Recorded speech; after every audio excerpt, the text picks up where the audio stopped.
So welcome. The difference between the length and breadth of a rectangle is 16 centimeter. முதல்ல இதை எழுதுறேன்.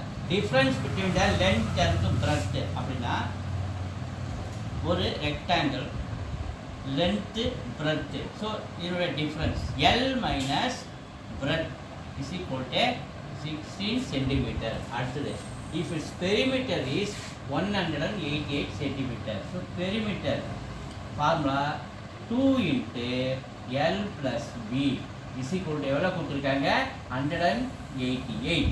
So நமக்கு L plus B மட்டும் வேணா 188 இந்த 2 இங்கே வந்து டிவைட் பண்ணால் 2 டேபிள் அடிக்கிறோம் 94 centimetre. L plus B is equal to 94. ஏற்கனவே நம்ம difference between L minus B 6 இருக்கு.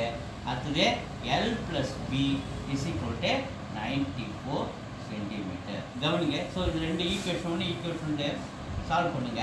So minus B plus B cancel, ரெண்டு எல் ஆட் பண்ணுறோம் 2L.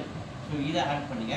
ஸோ 10 0 வீடு பண்ணுங்க 110 எல் வேணும் 110 இந்த 2 நீங்கள் டிவைட் பண்ணுறாரு 2 டேபிள் 55 சென்டிமீட்டர். என்னது எல் அதை கொண்டு போயிட்டு ஈக்குவேஷன் 1ல் சப்மிட் பண்ணுவோம். ஈக்குவேஷன் 1 இல்லையா, ஈக்குவேஷன் 1 என்னது L minus B is equal to 16 centimeter.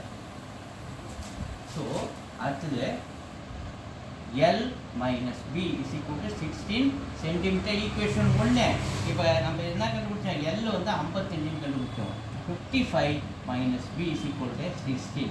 minus B அந்தாண்ட போனால் ப்ளஸ் B மாறிடாரு, 16 இந்தாண்ட வந்தால் மைனஸ் 16 மாறிடாரு. 55 minus 16 39.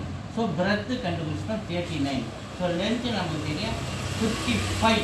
அடுத்து அவங்க என்ன கேட்குறாங்க 46 ஏரியா கேட்குறாங்க. ஸோ ஏரியா வேணும்னா ஃபார்முலா, இதனுடைய ஏரியா வேணும்னா formula length into breadth, length into breadth. Length வந்து 55 இன்ட்டு பிரெத்து வந்து 39. ஸோ இது ஏரியா ரெண்டுத்தையும் மல்டிபிள் பண்ணால் நமக்கு கிடைக்கத்தான் ஏரியா. இது ரெண்டுத்தையும் மல்டிபிள் பண்ணால் நமக்கு என்ன கிடைக்கிது 2145 சென்டிமீட்டர் ஸ்கொயர் கிடைக்கும் area. So 55 multiple 39 2145 centimetre square எங்கே இருக்குது, ஆப்ஷன் A B C இருக்குது. C is answer.